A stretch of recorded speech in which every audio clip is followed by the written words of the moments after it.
All right, welcome back to My Wife Hates the Chargers. Big time episode today. We got my homie Clint Jack with us. Clint, what's going on, man? How's it going, man?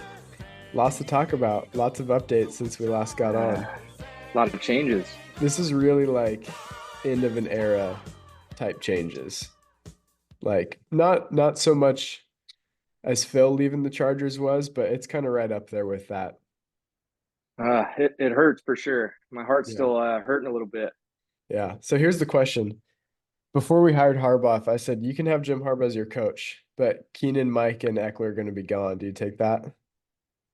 I would have taken Mike and Eckler, but not Keenan. You would have said no, keep Staley and not hire Harbaugh and keep Keenan. Oh no, I would have said hire Harbaugh and keep Keenan and get clean house. The rest of everybody else. Yeah, I'm saying if the deal was you can have Harbaugh, but Keenan's gone, do you accept? It's tough. Probably not. Probably not. Really? You'd rather keep Keenan? Dude, he's like, I don't know. Well, I only say that because he's got a soft spot in all of our hearts. So it's like Yeah. it's a hard question. Yeah. He's the all-time Charger. He's going to be like in our Ring of Honor type thing. And it's tough, man. Lots of good times. We'll get into it. So here's the situation that Ortiz and Harbaugh came into. The Chargers and Telesco basically went all in with this roster the last 2 years. So that's why they got these massive contracts. Khalil Mack, Joey Bosa, Mike Williams, Keenan Allen, even Eckler too, bringing him back on that restructured deal. It's like we went all in on this Staley thing and it just did not work. So now new regime takes over. Ortiz comes in, looks at the books and says, there's no way this can work. Like we got to make some changes here. So Joey Bosa and Khalil Mack took some pay cuts. We'll get into that, but that was pretty big time. We'll talk more about that in detail. Mike was probably the easiest decision to cut just because of the injuries, the lack of production, how much he was getting paid. It just didn't make a lot of sense. Keenan was Right. obviously the hardest decision. I think we all agree with that. And they tried to renegotiate his contract with him. He refused. They made a counter offer. We'll get into that. Some drama there. But that led to the trade. I think the Keenan situation is like what Belichick used to do, where he would move off a player a year too early rather than a year too late, right? Yep. That's kind of how I feel about this Keenan thing. He's maybe got 1 or 2 good years left and then it's downhill, but you move off him before you have to deal with those bad, expensive years. I mean, it was the right move, but it's not the move that we wanted. And Right. I mean, for Herbert, it kind of doesn't make sense right now because he doesn't Hmm. have any weapons. But in terms of the money, he's 32, 33 years old. Yeah. It was time. As much as we all wanted him to retire a Charger. Right. Yeah. If you look at the depth chart right now, it looks grim, but Harbaugh said the other day, "Hey man, it's early, it's April, wait till we get in there." So Daniel Popper tweeted this. He says GM Joe Ortiz said Chargers offered Keenan Allen multiple contract options, including an extension before trading him to Bears. Did you see that tweet? No, And then Keenan Allen's agent responded and said, "To be clear, we are only one offer was made. It was a pay cut for the 24 year with a 2 year extension, and both years had even deeper cuts to his current pay. We made a counteroffer. It was rejected. Then we were informed of the Chargers' intention to trade Keenan." So there's some back and forth there. Ortiz said we made multiple options, which it sounds like he was probably just saying the options were, pay cut with the extension were probably his multiple like caveats in the deal. But you saw Keenan's Bears press conference where he's like, they yeah, they told me they yeah. want a pay cut. I'm not gonna do it. I'm not gonna do it. Coming off my best year, and it's like, dude, you know what? NFL careers are pretty short, and he's had a long one, like relative to the average. Obviously, his average is like 3 or 4 years. This is going to be year 11, I think, for him. So you got to get your money while you can. If they want to shave off like 4 to 7 million bucks, like they did with Khalil and Joey, this is the only time where he's got the opportunity to make money off his playing ability. Let's just hope that he doesn't start wearing lipstick and paint his nails. Dude, we obviously have a bunch of people in our lives that are USC fans, and it's just so funny that they like defend it. That's so bad. It's rough, but yeah, zesty Why over do, there. what I was going to ask is why does we're really good at making things end bad with players, aren't we? We had Melvin, we Yeah, had Weddle, now it's I mean Keenan. most franchises are like across all sports. Like it's hard to think, you have your players that stay with one organization the whole time, but like Brady didn't even stick with the Pats. Peyton didn't stick with the Right. Colts, and it's hard to have that full career like a Kobe or a Dirk or a Tim Duncan where it's like 20 years with one franchise. It doesn't happen Yeah, very often. moving We around did some it with a little Gates. more. We did it with Yeah, Gates. That was good. LT left. Yep, LT left. Vincent Jackson Uh, left. So it's tough. So let's just recap some Keenan, then we'll get into the Khalil Mack and Joey Bosa pay cuts. But Keenan Allen, 7 years with Rivers, 4 years with Herbert, 11 years total, 924 catches, 10,866 yards, 62 touchdowns, and one passing touchdown for 50 yards. This is what I think when I think about Keenan Allen. It's like it's 3rd and 4, game's on the line. We're either trying to come back or we're trying to ice the game. Everyone in the whole stadium knows where it's going. The defense knows where it's going. We know where it's going. The offense knows where it's going. And you just can't stop Keenan Allen on like a 3 to 5 yard option route to get that first down. That's how I'll remember him. just that easy too. Yeah, Like it's like nothing for him. right. I Just just automatic. who had the better rapport with Keenan, Herbert or Rivers? Dude, that's tough. I mean, he had a few more years with Rivers, but really good years with Herbert too. It'll be interesting to see what he says about playing with Caleb because he would always say that Phil was the smartest and Herbert was the most talented quarterbacks he's ever played with. I hope he doesn't say that Caleb's the most talented quarterback he ever plays with. That would hurt. Well, if he does, he has to say it. He doesn't mean it. We know he doesn't mean it. Well, it'd be interesting to see how, because he's going to get asked the questions. What comparisons do you see between Caleb and Herbert? How's the play style different? It'd be really interesting to see what he says about that. But you're right. Like he's got to defend his current guy. Yeah. The mic'd up moments with Keenan were awesome. The Ah, Bolt fam, let's rad. do it. Do it. Yeah. Do you remember that one game? Oh yeah, when Phil ran for the first down against Baltimore and he got up and did the first down sign and Keenan was all hyped. Do you remember when Jerry Tillery hit Herbert in that one game? And Keenan's like, Oh, "What the f dude. you doing, Jerry?" I love that one. I love his Madden rating review where he's driving in the car and he's like, "They got my strength at 69 like I'm a little boy." I remember that. That was a couple years ago, huh? Yeah. My short route running at a 91, Sersky. Oh man. Lots of golf moments with, him and Herbert don't get to play golf together anymore. It's kind of a bummer. Tiger Hoods. I'll never forget the first time I saw Keenan Allen, him flying across the goal line over some Broncos defender, dude. I was like, who is this guy, huh? Yeah, we'll talk about that. We're gonna do top five Mike Williams moments, top five Keenan Allen moments. All I just right. want to kind of recap their little careers as Chargers. Mike had 3 years with Rivers, 4 years with Herbert, 7 years total. 316 catches, 4950 yards, 31 TDs, one rushing TD. You were there for that rushing touchdown against the Chiefs. I was, huh? Mike Williams, 4th and 30, just throw it up. That's how I remember. Just throw it up. He'll go get it. He got hurt a lot, but dude, if you look at Mike Williams' highlight reel, he looks like a first ballot Hall of Famer. Like He honestly, does. his highlight reel is sick. Whole lot of jump balls. That was kind I of his just think of thing. Phil just throwing it up to him when we're down by 14 because we need a big play and he just catches it and then we end up losing. Right, right. So close. All right, the Khalil Mack and Joey Bosa pay cuts. So this was huge. Khalil Mack took a pay cut of $4.25 million, just straight up shaved off. And I guess the thing in return for him was that he can't be franchise tagged next offseason in 25. So that's huge because he's getting towards the end of his career. He probably has one more decent contract left in him, like a multi-year contract that he can re-up next year with the Chargers or somewhere else. But Yeah. if we tagged him, that really, limits him. So that's a good trade. Joey Bosa took a pay cut of $7 million. He can get 4 million back through sack incentives, which that's great because then he has to be healthy, he Yeah. has to play, and he has to produce. Um, these are like Jim Harbaugh players, I think both of them. You got a lot of leadership with Mack, obviously a lot of production. And then there's a lot of potential with Bosa if he can be healthy. We got Ben Herbert in here to do all our strength and conditioning. Joey Bosa has gone back to Florida and like worked with his like lifelong trainer every offseason. And I don't think he's doing that this year. I think he's staying and working with Ben Herbert and trying something else because whatever he's been doing, his body keeps breaking down and he keeps getting these Right. injuries. So gotta try something else. But I Thule hope so. having Thule with them really adds a good dynamic. Like the three of them together is pretty unstoppable. Um, Let me know if you thought this. I thought that they might have been on like a three-way group chat with like Joe Ortiz, Khalil Mack, and Joey Bosa to take the pay cuts, like kind of like if you do it, I'll do it situation.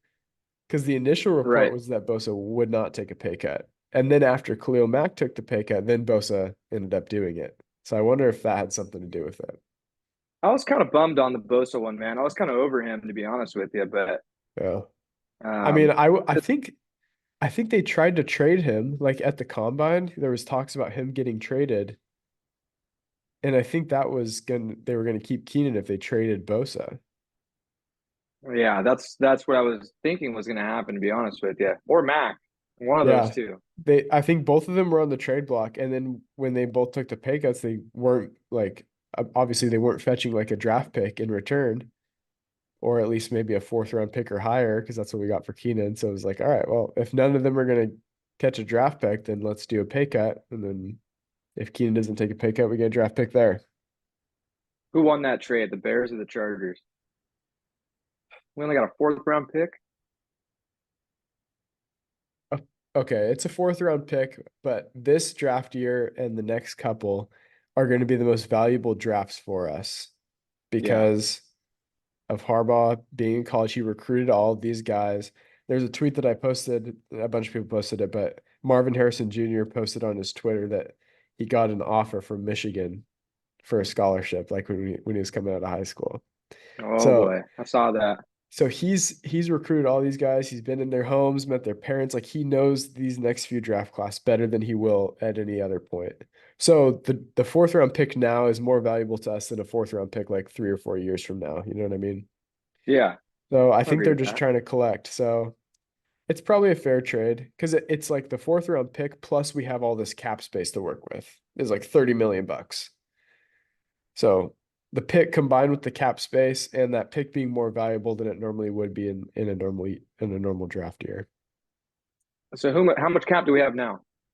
Well, we spent some of it, but we cleared. So we were cap compliant before the trade. Whatever date it was where you had to be cap compliant, we were with Keenan on the roster. So then we cut him or traded him. So we cut that money out. So then we were 32 million or something like that under the cap. So now we have some room to work with, some more free agents to sign. And if you get more draft picks, you need more money to sign those players. Like, so if we trade back out Right. of five and we end up with, I think we have 9 picks now, 8 or 9.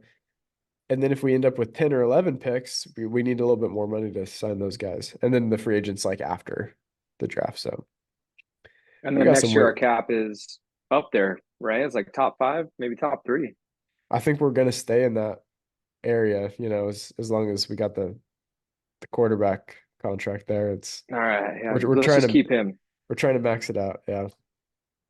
Did you see the talk about would we trade Herbert I was just, dude. Someone, to my the aunt's boyfriend at the Vikings? table last night was like, "Yeah, you guys are gonna trade Herbert." I'm like, "Bro, what are you smoking, dude? Like, we ain't trading Herbert for McCarthy. That's You too kidding me?" far. It would be Herbert. We would draft JJ and get a couple first round picks or something. I mean, that's just too far. I mean, the reason they took this job was because of Herbert. So why would they go and trade him? That doesn't make any sense. Right. Quick question for you: who do you want the Raiders to draft as their quarterback? Penix. You want them to draft him? I think I don't know. I want him to draft Drake May, trade up just to get him. I kind of like Drake May. And A then we Raiders don't court. see eye It to eye on seems this it one. seems like oh, you know who I want them to draft is Joe Milton. Is that his name? Oh, dude. That's a Raiders quarterback right there. Jamarcus Russell 2.0. All right, you want to do top Keenan moments first or Oh, top Mike Williams moments? I think we got to go Keenan first. We got to pay tribute to him and take him first. All right. Do you want me to go and you fill in the blanks? Sure. Do you have five or I tried to get five and I have 11 for Keenan and 10 for Mike. No, I have 11 I for both. I think I probably got like three for each. Well, I'm gonna run through. I'm probably gonna cover yours, so let me know which ones you want to talk about. Okay, Okay. well, I'll start at 11 and I'll go down to one. So my 11th moment for Keenan the earhole block against the Raiders D end where he chips him in earhole, like just lays this dude out. Do you remember that? It was either I last year or don't the year remember that. before. I'm gonna have to see it. Earhole block on a Raiders D end just lights him up. He was chipping on it was on Slater's side. Anytime he's matched up with Darius Slay, Lions or Eagles, it was Slay on Slay crime. Those Oh were always yeah, fun matchups. I need to lit him up. Herbert's second career game versus the Tom Brady Bucks. He went up to catch a first down like over a guy and like tiptoed. Do you remember I that remember catch? that one. Yep, That was a sick one. Um, he had the diving TD over the Broncos into the end zone in 2019. that's my So number. Oh wait, there's two diving touchdowns against the Broncos. They're both sick. He had one his rookie okay, year and one in 2019. This was yeah, the one where rookie's my number one. this was the one he was running towards like the left pylon in the end zone and he jumped up over the guy and like did a flip. I know I've seen all these, bro, but He kind of slows down. Like he could have just, ran hard and took a hit at the pylon, but he kind of slowed down and then did a jump over and led with the ball. It's a sick play. all right, you gotta send me that one. Yeah. All right. Patriots blowout loss in 2018. You remember that one after we beat Baltimore in the wild card round? Yeah, he scored the first touchdown. It was a huge one. It was like a double move for like a 50-yard touchdown. That was when we It all was had like hope. it was our only good play of the game. We got smoked. Steelers Sunday night football game in 2018. He had the tipped touchdown catch off the two guys. I think it was Oh Joe yeah, Hayden like had the an little easy pick. Philly. Yeah, Joe Hayden had like an easy pick and the safety hit him. They collided and then Keenan reached out and grabbed the ball. That Oh, was that a was a sick one. great one. He had 14 catches that game, 148 yards, one TD, and the 2-point conversion to tie in the fourth quarter. And then Michael Badgley hit the game winner after 3 offside penalties. That was a good one. I love that game. The 10,000 receiving yards catch, 3rd and 4, in the win versus the Jets. That was a sweet Yep, catch. that was a sick catch. Okay, his rookie year, the win versus Broncos with the end zone hurdle over two guys. That's the one you're That was talking my about. number one. That's your number one? That's my number one, just because All that right. was like I got Keenan's three more for you. on the rise. The Herbert point back catch on the 3rd and 5 versus the win versus the Dolphins. Chris Collinsworth was like, oh. You know? And then after the game, Herbert's like that catch, and then Keenan goes, that pass. Remember they gave him interviewed after the game. That's the same game where Herbert slid and did like the smooth like first down sign Oh, that was 22, huh? versus the Dolphins, yeah. Yeah, that was a good game. But that was that 3rd and 5 where Herbert just like threw that laser to Keenan for the first down. Oh yeah, That and catch. then the little point back. Yep. All right, here's my number 2. Win versus the Vikings last season, 18 catches, 264 yards. And that was also his game where he had the 49-yard passing touchdown to Mike. He had a 3rd and 17 catch in that game too. That was yeah, he went off. 18 catches. Here's my number 1. Thanksgiving 2017 versus the Cowboys. Oh man. That was a good one. He juked out like 5 guys on the way to a 42-yard touchdown. He had 11 catches, 172 yards, and 1 touchdown in that game. That was one where he caught it coming up. He did like cut in Yep. again. I love that And one. he's so slow too, and Yeah, he's all juking all so those people. smooth. But man, he had some good moments. You know, it's I tough was with at the these. game where he tore his ACL that one year too. That sucked. Oh, really? And then we blew it. That was the Alex Smith overtime game. Torn ACL. What year was that? That was 2016? 2016. Yeah, we were 16. up like 24-3 and blew it. You remember that Yeah. one? Yeah. That was not fun. All right, here's my top 5 or I got top 11 Mike Williams moments. Why don't you go first on the Mike ones? You have more in-person experience with these. Oh yeah. I don't know if I have 11, but I got a couple. I'll fill in the ones you don't get. Okay. Number one's definitely the 2-pointer, and he just went off that game. I was at that one. I already know everyone knows that, That but I was sick.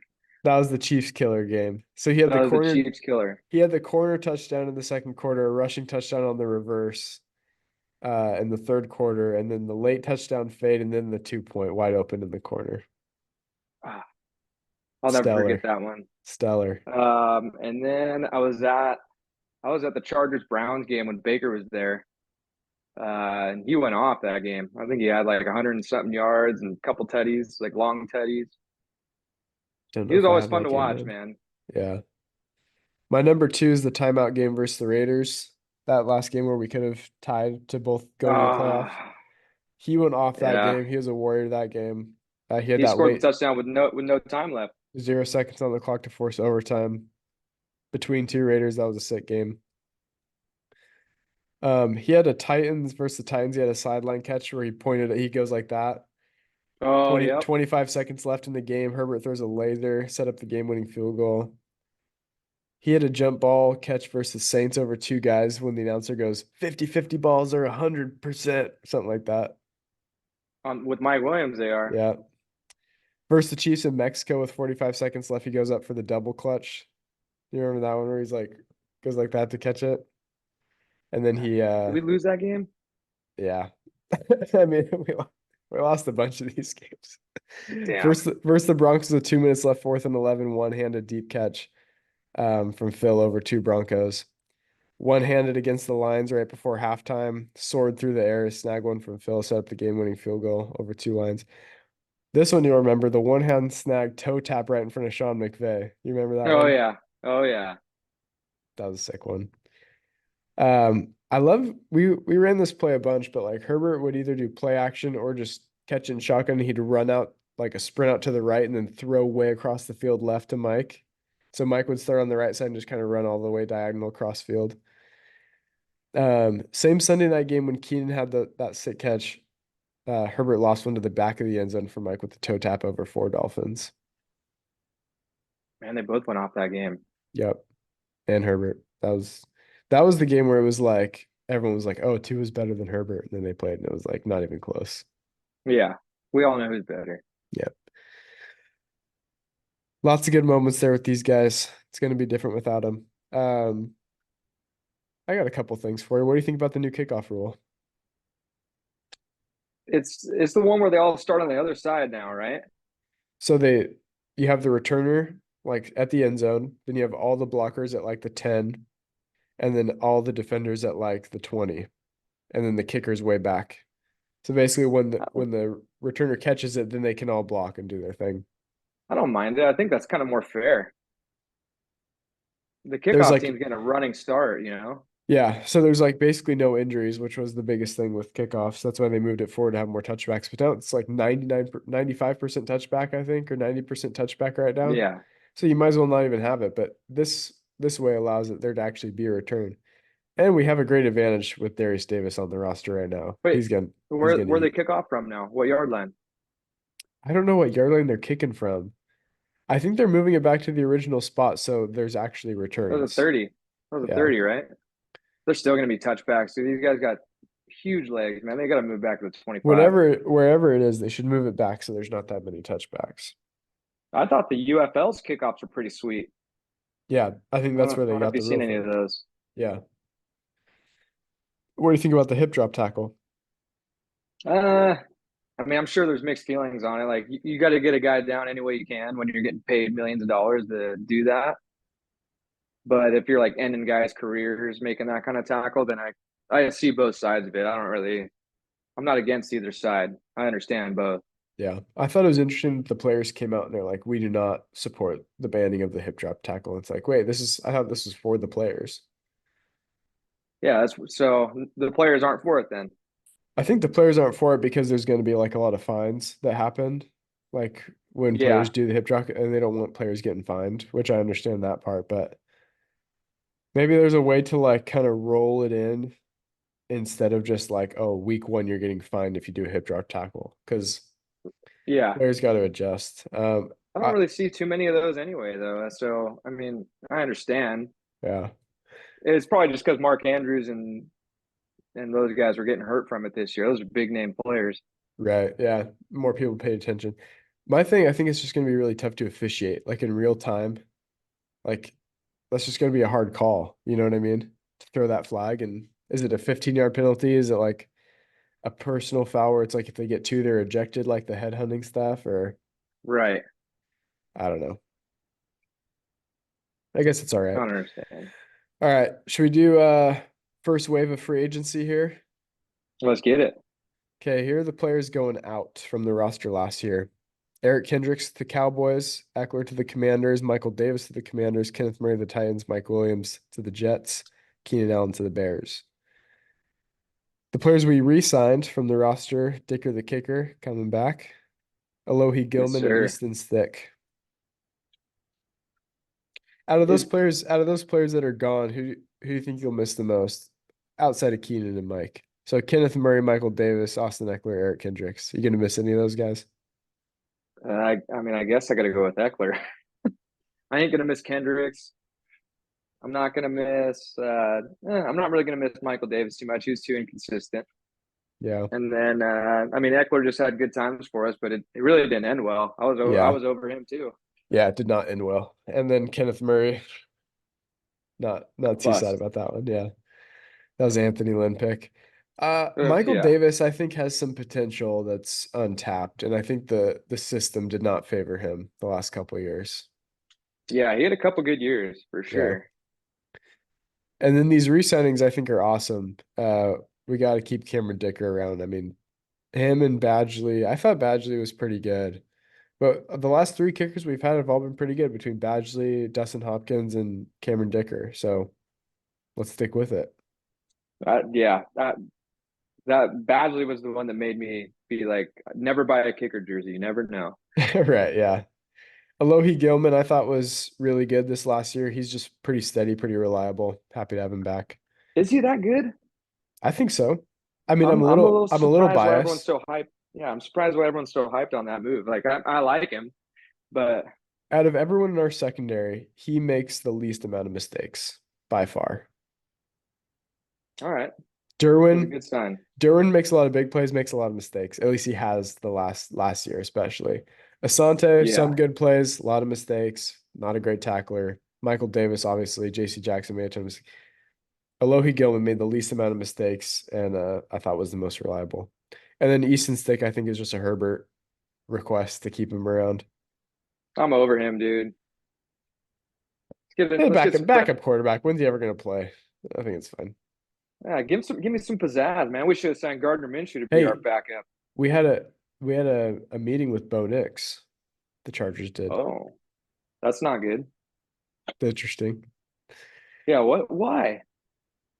Maybe it's to ask him about some Oregon receivers or offensive linemen or something like that. Maybe to ask him about Powers Johnson. Maybe him and Herbert are boys. Let's just hope that's the case. That too. Okay, here's the players we signed. Let me know who you're most stoked on. Gus Edwards, Will Dissly, tight end Hayden Hurst, DT Puna Ford, linebacker Troy Dye, linebacker Denzel Perryman coming back, cornerback Christian Fulton. Gus Bus, baby.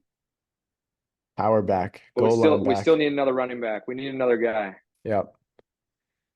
We got a couple good blocking tight ends. Will Dissly and Hayden Hurst, I think they're both pretty good blockers and have like a little bit of receiving ability. So I think that's good. It's not a complete room. Puna Ford definitely beefs up the defensive interior. Troy Dye was teammates with Herbert at Oregon when they won the Rose Bowl. Linebacker. Yep. He's played mostly special teams, but maybe he'll get in there a little bit. Linebacker.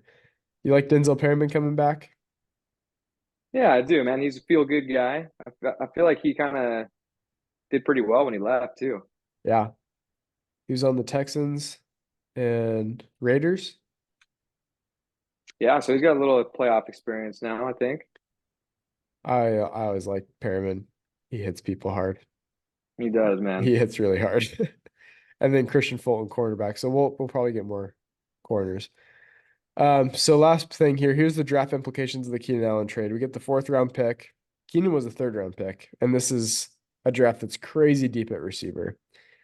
Seems like Neighbors or Marvin Harrison Jr. is the pick at 5 if we stay. I still think that plan A is to trade back, probably a tackle at like between picks like 8 and 15, Gross. and then collect other picks. I know it's not sexy, but I think that's what they're going to do. But if they stay at 5, because if someone trades up to 4 to get McCarthy with the Cardinals, nobody's going to trade up to 5 to get the fifth quarterback. You know what I mean? Some people still got us taking Bowers though at 11 if we trade back that far. Yeah. If we trade back, we're not taking Bowers at 5. It would just be too expensive. for like the tight end contract. But you could take him at 11 or 12, and that'd be good. So is he falling down the board now or something?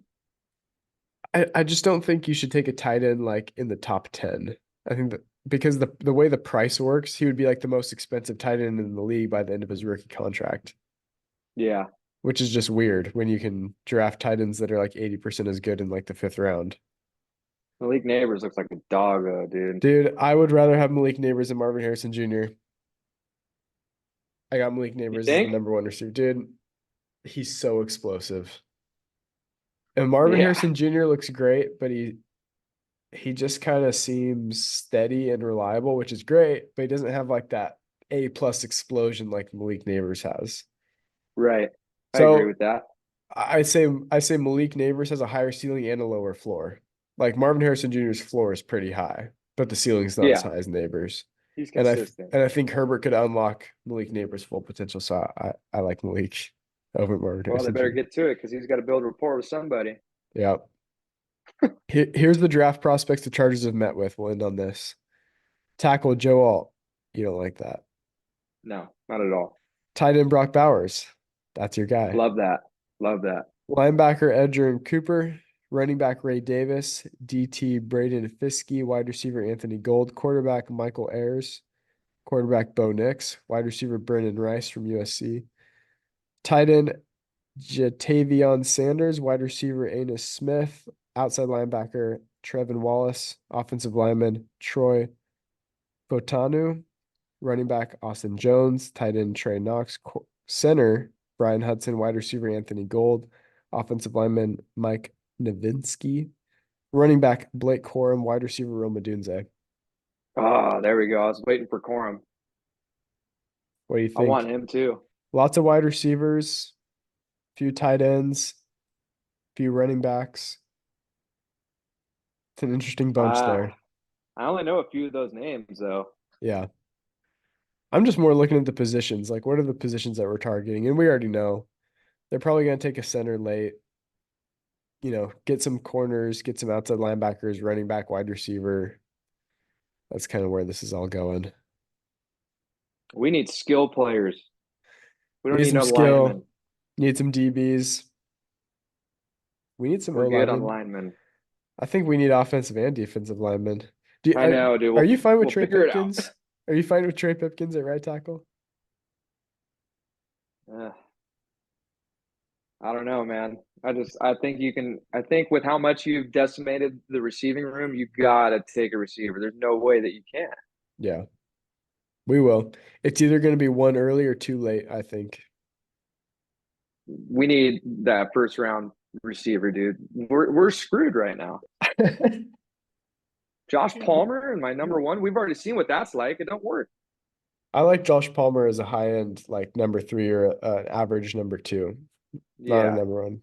I No, like not at Malik all. Neighbors as a number one. I like Josh Palmer as a number two. And I like Darius Davis. And if Quentin Johnson develops as number three and four. Unless there's any receivers we can sign off the free agent market, I don't really know any who are. I don't want Odell Beckham Jr. Yeah. Got to get that blue. I say, oh, it's so tough, man. I know they're gonna trade back. I know they want to trade back and get more picks. Because Yeah, like he's like hyping we up talked McCarthy like nothing, bro. like we talked about earlier, this is the most valuable draft for Harbaugh. He knows all these guys so well. He just wants more of them. But Malik Neighbors is sexy at 5. Oh yeah, you know Herbert's gonna be talking to Harbaugh for sure about that. Yep. All right, I'm gonna make another episode. I'm gonna get on the Pro Football Focus draft simulator, and I'm gonna run a bunch and see what options we have for trade backs, who's available, what I think is the most likely. It's basically going to come down to the receiver at 5 or trading back for probably a tackle or Bowers at like 11 to 15 range. Stay at 5, bro. Just stay at 5. Then we better hope the Cardinals trade. So because nobody's going to trade up to 5 if the Cardinals trade up for a quarterback at 4. I saw one guy was like, "Oh, the Cardinals might trade Kyler Murray to the Vikings just so the Vikings can take McCarthy at number 4." Who Weird. knows? Yeah. All right, bro. Thanks for coming on. Have a good one. Pleasure. Later. Hey, you too, bro.